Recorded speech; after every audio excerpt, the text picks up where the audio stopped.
प्रशांत सिंह नाम है मेरा और आज की इस वीडियो में मैं आप लोगों को एक जातक कथा सुनाने वाला हूँ। ये जातक कथा इतनी प्रेरणादायक है कि अगर आप इसे पूरा सुनोगे तो आपको इससे बहुत कुछ सीखने को मिलेगा। तो ज्यादा देर न करते हुए आइए इस वीडियो की शुरुआत करते हैं।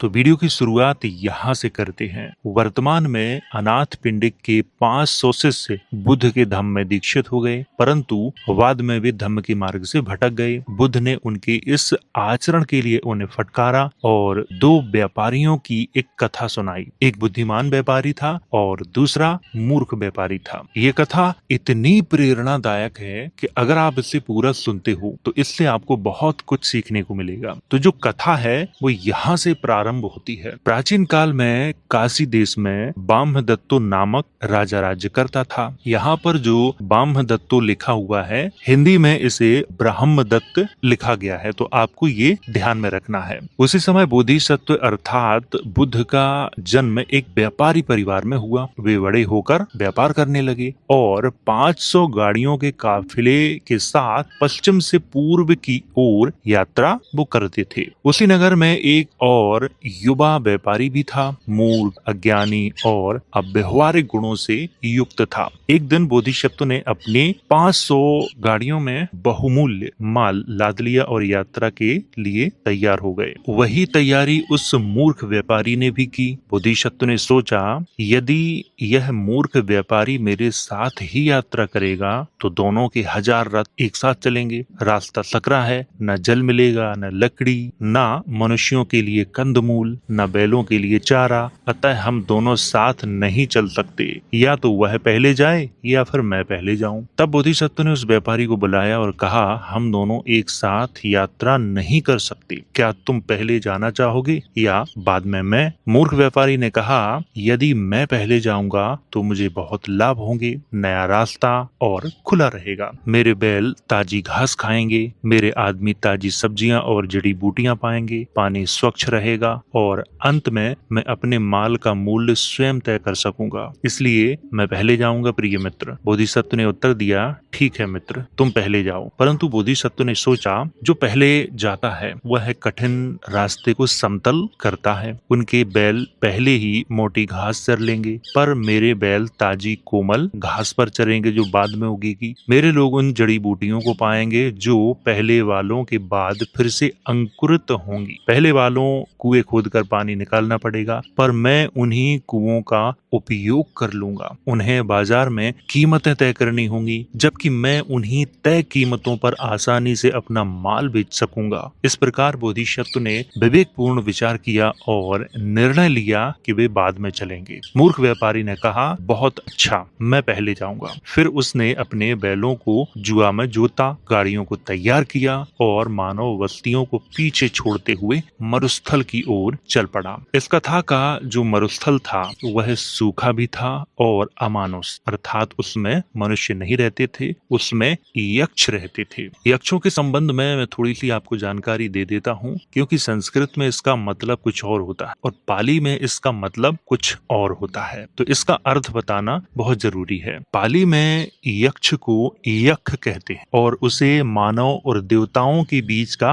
प्राणी मानते हैं। कभी कभी उसे रक्षक या दुष्ट भी कहा जाता है और वैश्रवण को यक्षों का राजा कहा जाता है और उसी वैश्रवण को ब्राह्मण धर्म में कुबेर कहा जाता है। तो ये आपको यहाँ पे ध्यान में रखना है। आइए फिर से कहानी को शुरू करते हैं। इसीलिए उस युवा व्यापारी ने अपनी गाड़ियों में बड़े बड़े घड़ों में जल भरा और 60 योजन लंबे मरुस्थल को पार करने के लिए निकल पड़ा। जब वह मरुस्थल के बीच भाग में पहुंचा तो उस स्थान के यक्ष ने, जो वहां निवास करता था, अपने मन में कहा, मैं इन लोगों को धोखे में डालूंगा ताकि ये अब फेंक दें और फिर प्यास से व्याकुल होकर मर जाएं। फिर उसने अपनी माया शक्ति से एक सुंदर रथ उत्पन्न किया जो सफेद बैलों द्वारा खींचा जा रहा था। वह जैसे कोई महान राजा हो वैसा प्रतीत हो रहा था। उसके सिर पर नीले कमलों और श्वेत कुमुदनियों की मालाएं थीं। वह भीगा हुआ था, वस्त्र गीले थे। उसका रथ कीचड़ से सना था, मानो वह अभी अभी किसी झील से निकला हो। उसके साथ 10-12 यक्ष थे, जिनके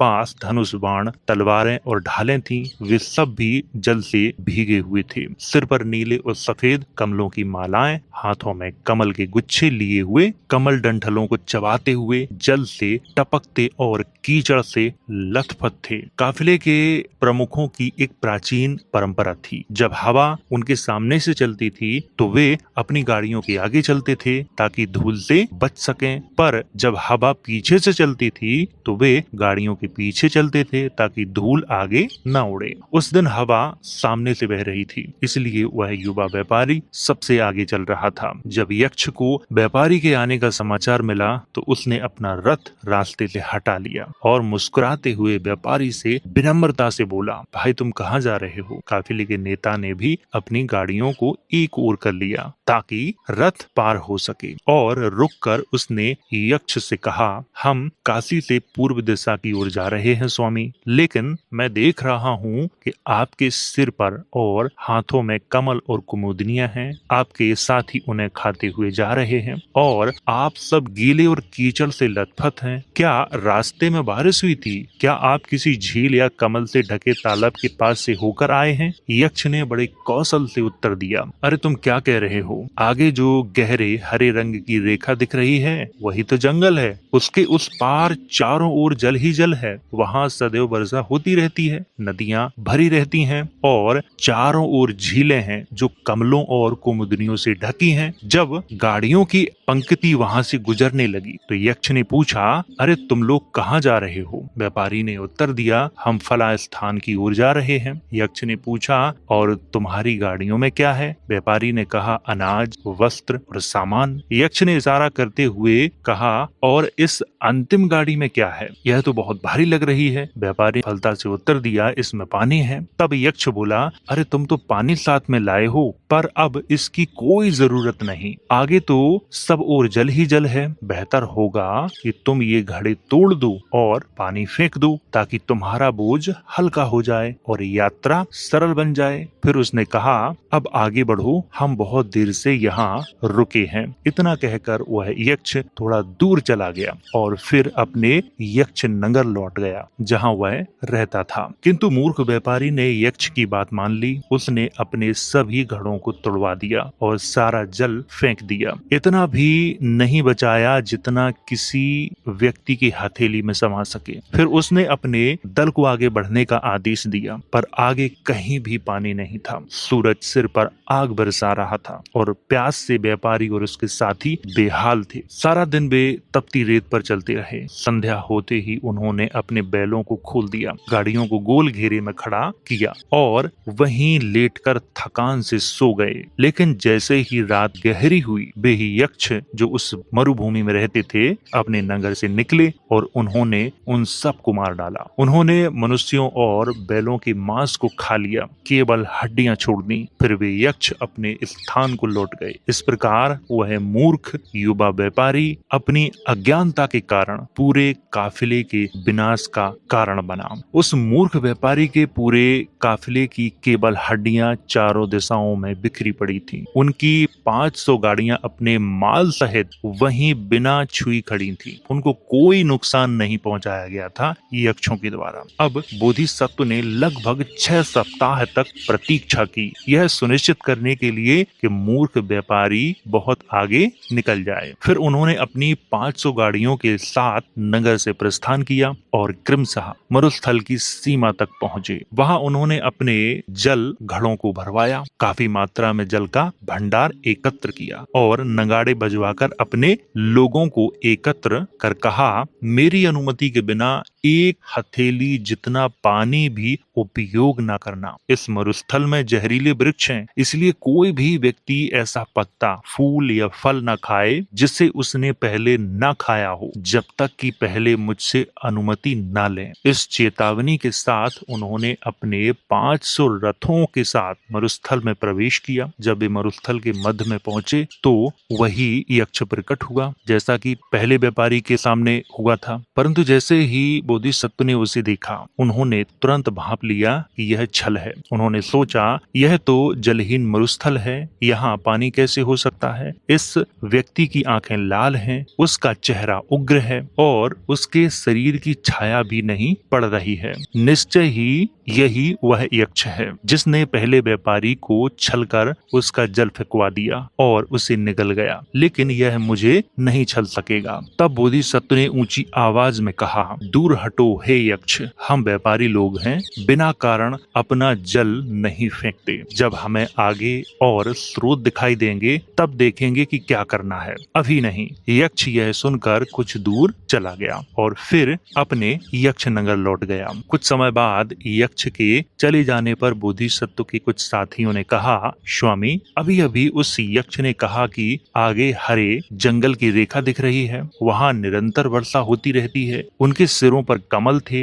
हाथों में कुमुदनियां, उनके वस्त्र और बाल गीले थे, वे जल से भीगे हुए थे। हमें भी अपना जल फेंक देना चाहिए ताकि हमारी गाड़ियां हल्की हो जाएं और हम जल्दी पहुंच जाएं। यह सुनकर बोधिसत्व ने तुरंत यात्रा रोक दी और सभी लोगों को एकत्र कर कहा, मुझे बताओ, क्या तुम में से किसी ने कभी ये सुना है कि इस मार्ग पर वर्षा होती है? बोधिसत्व ने अपने साथियों से पूछा, क्या तुम में से किसी ने आज से पहले कभी सुना है कि इस मरुस्थल में कोई झील या तालाब है? सबने उत्तर दिया, नहीं स्वामी, यही कारण है कि इसे निर्जल मरुस्थल कहा जाता है। बोधिसत्व ने आगे पूछा, तुमने कहा कि यक्षों ने बताया है कि आगे जंगल क्षेत्र में वर्षा हो रही है, बताओ एक तूफानी हवा कितनी दूर तक जाती है? उत्तर मिला, लगभग 1 योजन स्वामी। बोधिसत्व बोले, क्या उस वर्षा की हवा किसी व्यक्ति तक पहुंची? उत्तर था, नहीं स्वामी। क्या किसी ने तूफानी बादल की चोटी देखी? उत्तर, नहीं स्वामी। किसी ने बिजली की चमक देखी? 4 या 5 योजन दूर तक नजर आती है, पर किसी ने नहीं देखी स्वामी। किसी ने गरज की आवाज सुनी? नहीं स्वामी। तब बोधिसत्व ने दृढ़ स्वर में कहा, तो जान लो ये मनुष्य नहीं है, ये यक्ष हैं। वे चाहते हैं कि हम अपना जल फेंक दें ताकि हम निर्बल होकर उनके शिकार बन जाएं। जो व्यापारी पहले गया था वह बुद्धिमान नहीं था, वह इन्हीं के छल में फंस गया, जल फेंक दिया और जब थकान और प्यास से मरा तो यक्षों ने उसे और उसके लोगों को निगल लिया। हम आज ही उनके 500 रथ देखेंगे, वैसे ही लदे हुए जैसे वे प्रारंभ में थे, और उनके कंकाल चारों ओर बिखरे होंगे, इसलिए सावधानी से आगे बढ़ो, परंतु एक बूंद जल भी व्यर्थ मत करना। इन वचनों से अपने साथियों को उन्होंने उत्साहित कर बोधिसत्व ने आगे बढ़ने का आदेश दिया। जल्द ही वे उस स्थान पर पहुंचे जहां मूर्ख व्यापारी का काफिला नष्ट हुआ था। रथ वैसे ही लदे खड़े थे और मनुष्यों तथा बैलों की हड्डियां चारों ओर बिखरी थीं। बोधिसत्व ने रथों को खोलने का आदेश दिया, उन्हें घेरे में खड़ा किया और रात्रि के लिए सुरक्षा व्यवस्था की। सभी ने भोजन किया, फिर बैलों को रथों के भीतर ले जाकर आराम कराया। स्वयं बोधिसत्व और उनके सेनापति रात के तीनों पहर तलवार हाथ में लेकर पहरा देते रहे और प्रभात की प्रतीक्षा करते रहे, अर्थात सुबह होने की प्रतीक्षा करते रहे। सुबह होते ही उन्होंने बैलों को खिलाया, सभी आवश्यक वस्तुएं तैयार की और अपने रथों को उन रथों से अदला बदली की जो अधिक मजबूत और नई थी। फिर उन्होंने मृत काफिले के सर्वोत्तम माल को अपने सामान से बदल लिया। उन्होंने अपनी यात्रा पूरी की, वहां जाकर अपने माल को 2 या 3 गुनी कीमत में बेचा और अंत में अपने नगर वापस लौट आए, बिना एक भी व्यक्ति या बैल को खोए हुए। यह था बुद्धिमान व्यापारी बोधिसत्व, जिसने बुद्धि, धैर्य और सत्य पर दृढ़ रहकर अपने दल को बचाया। जब भगवान बुद्ध ने यह कथा सुनाई तो उन्होंने कहा, भिक्षु, उस समय का मूर्ख व्यापारी देवदत्त था और वह बुद्धिमान व्यापारी बोधिसत्व मैं स्वयं था। वे 500 व्यापारी जो बोधिसत्व के साथ सुरक्षित लौटे, वे आज मेरे भिक्षु शिष्य हैं, और जो मूर्ख व्यापारी के साथ मारे गए वे वही लोग हैं जिन्होंने आज धम्म की शरण लेकर फिर त्याग दी। अर्थात कहानी की शुरुआत फिर से हो गई। बुद्ध के जिन शिष्यों ने उनके धम्म को त्याग कर छोड़कर दूसरे गुरुओं के पास चले गए, उनके संबंध में ये कथा सुनाई और उन्होंने बताया था कि जो धम्म को छोड़कर दूसरे गुरुओं की शरण में चले गए हैं, ये वही शिष्य हैं जो मेरे पिछले जन्म में देवदत्त के साथी थे और एक मरुस्थल में ये यक्षों के द्वारा मारे गए थे। फिर बुद्ध ने धम्म की व्याख्या करते हुए कहा, जैसे मूर्ख व्यक्ति झूठी बातों पर भरोसा कर नष्ट हुआ, वैसे ही जो लोग असत्य और मिथ्या बातों में शरण लेते हैं वे आत्म विनाश को प्राप्त होते हैं, परंतु जो सत्य और बुद्धत्व पर और धम्म पर अटल रहते हैं वे इसी जीवन में सुख और निर्वाण को प्राप्त होते हैं। फिर भगवान ने कहा, असत्य और मिथ्या मतों में विश्वास करने वाला अंततः नाश को प्राप्त होता है। सत्य, विवेक और सावधानी से चलने वाला सदा सुरक्षित रहता है। सत्य ही अपरणक धम्म है। जब बुद्ध ने यह उपदेश समाप्त किया तब वे 500 शिष्य जो पहले धर्म से विमुख हो गए थे अब पुनः सच्चे विश्वास से भर उठे। वे सब धम्म में दोबारा से स्थिर हो गए। तो ये थी अपरणक जातक कथा और इससे हमें जो प्रेरणा मिलती है वो यही मिलती है कि मिथ्या बातों की तरफ हम ज्यादा आकर्षित हो जाते हैं। कभी कभी हमें इस बात का ख्याल रखना चाहिए कि जो चीज ज्यादा लुभावनी होती है, आसानी से प्राप्त होती है, बिना तर्क बिना मेहनत के प्राप्त होती है, उसमें कोई ना कोई हानि जरूर होती है। इसीलिए हमें किसी भी बात सोचकर समझकर अपनी बुद्धि पर अपने विवेक पर रखकर उसे स्वीकार करना चाहिए। अगर आप कोई कार्य बिना सोचे बिना समझे कर रहे हैं तो निश्चय ही उसमें आपको हानि होगी। इसीलिए कोई भी कार्य प्रारंभ करने से पहले हमें बहुत सोचना और समझना चाहिए, तभी हमें उसमें सफलता हासिल होगी। इस कथा का यही मूल उद्देश्य है। तो ये थी जातक कथा जिसके बारे में मैंने आपको विस्तार से समझाया। तो वीडियो अगर अच्छा लगा हो तो इसे लाइक करें, शेयर करें। वीडियो देखने के लिए धन्यवाद।